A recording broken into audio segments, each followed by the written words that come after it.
Have you ever felt that just crushing weight of carrying something for way too long? Maybe it's a secret, or a resentment that's just No. hard, or a past event that just won't let go. It's that tightness in your chest, maybe tension in your shoulders, that feeling of being totally, utterly stuck. A burden you might have gotten so used to you almost forgot it wasn't supposed to be there. Today on the deep dive, we really want to explore that feeling, that experience of letting go. Mm.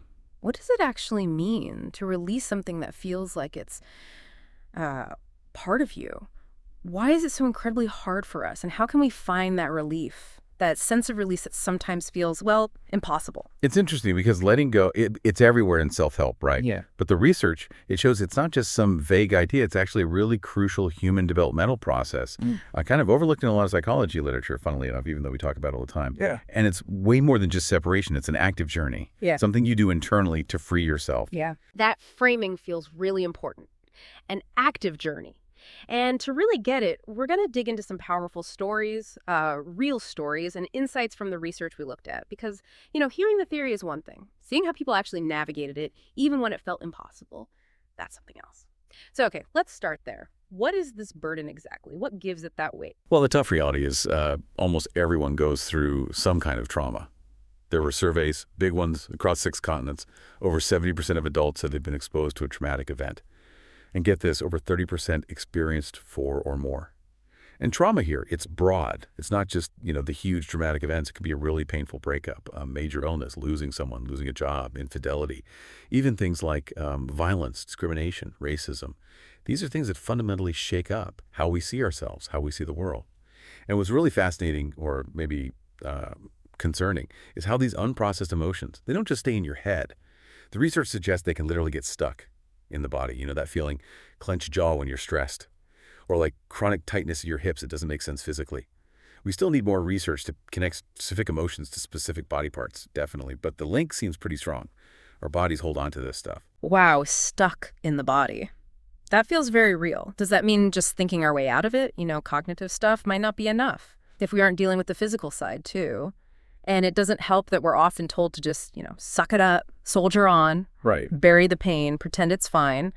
We probably all have that messy emotional drawer we just keep shoving things into. Absolutely. That unconscious avoidance or emotional repression, it has real consequences. Studies have actually found a direct link between repressing emotions and, decreased immune system function. Seriously? Yeah. So it's not just a mental weight. It can actually impact our physical health. Okay, so it's clear this struggle, this difficulty letting go, it's deep in our psychology.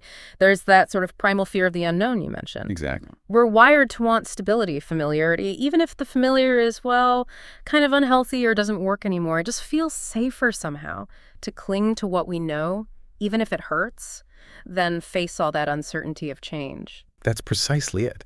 And that psychological conflict, it's intense. There's often this deceptive sense of stability when you hold on tight. You build this kind of facade, right, to hide the truth of how you're really feeling. But that mask, it eventually cracks. The research talks about how it leads to these sudden emotional outbursts or just this growing negativity about yourself, because the real feelings, they demand attention. And this holding on, it can actually paralyze us. Creates that feeling of running around in circles or just going nowhere. People swing between extremes, Right. trying to clamp down, control everything, keep super busy. Or the opposite, letting it all out, but maybe not in helpful ways. It's this exhausting internal battle. Running around in circles, that really captures it, that feeling of being stuck on repeat. Let's make this real. Let's talk about Marlene's story. It's such a powerful example from the research. Marlene, she was in one of the studies, and she went through something truly devastating, the loss of her unborn baby. And Marlene's initial reaction was just to cling to the idea of being a mother.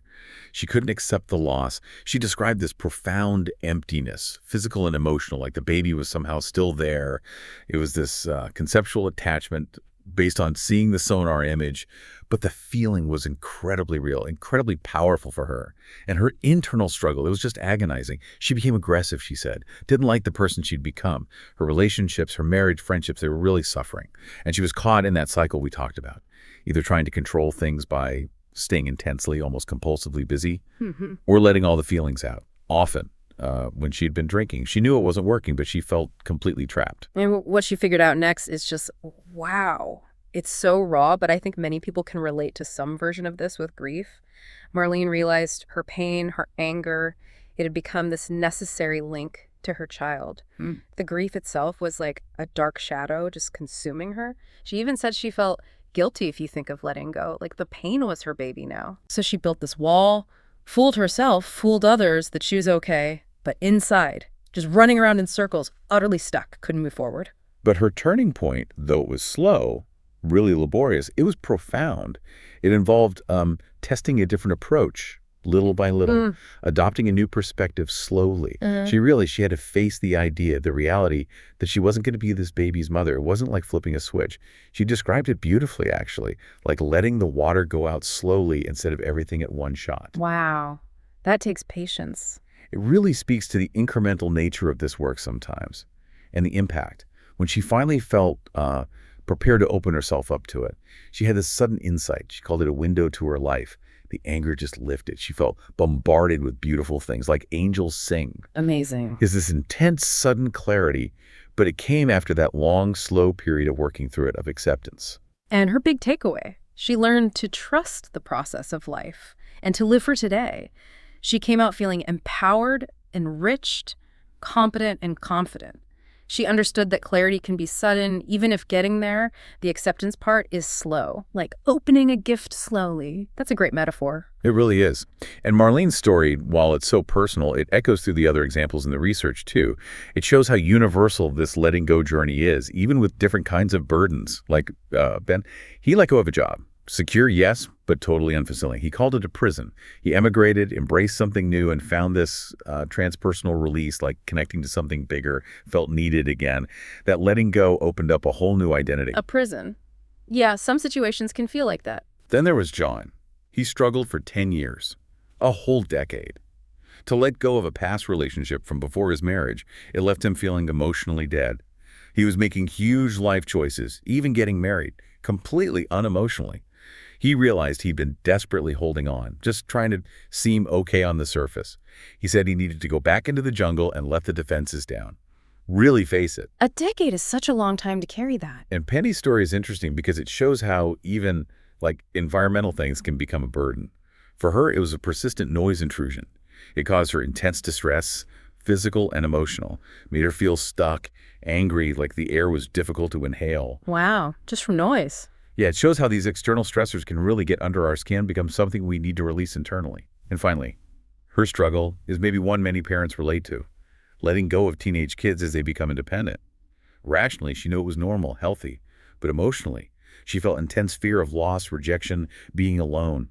It shows even natural transitions require us to let go. It's so clear, listening to all these, that common thread, that, what did you call it? The dialectical struggle. Yes. Is that constant push and pull, holding on versus letting go, wanting security, but needing change. It's just human. Wow. So, okay, for people listening who feel stuck in that struggle, what can they actually do?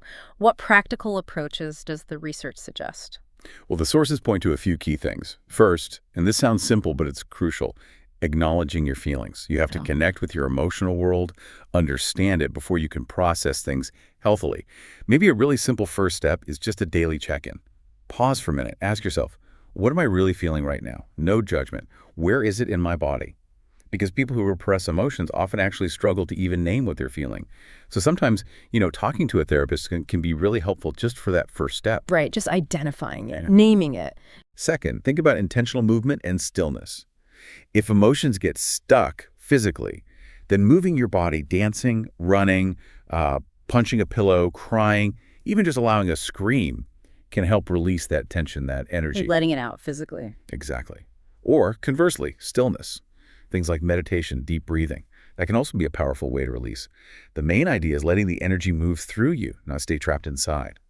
And of course, for deeper stuff, working through trauma, doing shadow work, facing the parts of ourselves we try to ignore or disown, those are really vital psychological approaches for healing past wounds. Yeah, it all makes so much sense, connecting the mind, the emotions, the body. And there was one specific technique mentioned, one that's getting a lot of buzz for quick results, emotional freedom technique, EFT. or tapping. Yes, EFT. It's described as effective, efficacious, and evidence-based for quickly helping with stress and anxiety. The benefits are pretty compelling. It's quick, non-invasive, non-pharmaceutical. It costs nothing. It's easy to learn. You can do it yourself. Easy to apply yourself. That's key. Right. And reducing that stress and anxiety. Yeah. That directly helps you feel better, improve psychological health. Basically, it helps calm your nervous system down. And there's an important nuance here about acceptance, too. The research makes a distinction. Accepting your mental experiences, your thoughts, your emotions, just letting them be there without fighting them, that's strongly linked to better psychological health. Less negative reaction to stress. Okay, accepting the internal stuff. Yes. Yeah. That's different from just passively accepting an external situation, like just resigning yourself to something bad happening. That has a weaker link to well-being. So it suggests that really engaging with your feelings, allowing them to flow through you, that's more effective than just sort of passively putting up with things on the outside. So the big takeaway here feels really profound. Letting go is more than separation. It is the experience of self in the process of change. It's not a one-and-done thing, not a checkbox. It's this continuous journey, right? An ongoing process. And often you kind of have to go back, look at the past, acknowledge it, integrate it before you can really move forward. That's exactly right. And the outcome. It often leads to this renewed and empowered sense of self. It's a genuine transformation. It creates space for new meaning, fresh knowledge, and insights. It's about expanding who you are, your relationship with yourself, with the world, and realizing just how resilient you actually are. So think about it. What burdens are you still carrying? Maybe ones you've gotten so used to, you barely notice them anymore. What new possibilities might open up in your life if you allowed yourself to start that journey? To truly begin letting go? What part of your own truth is just waiting to be acknowledged? And how might, by now, many are finally acknowledging it, how might that set you free?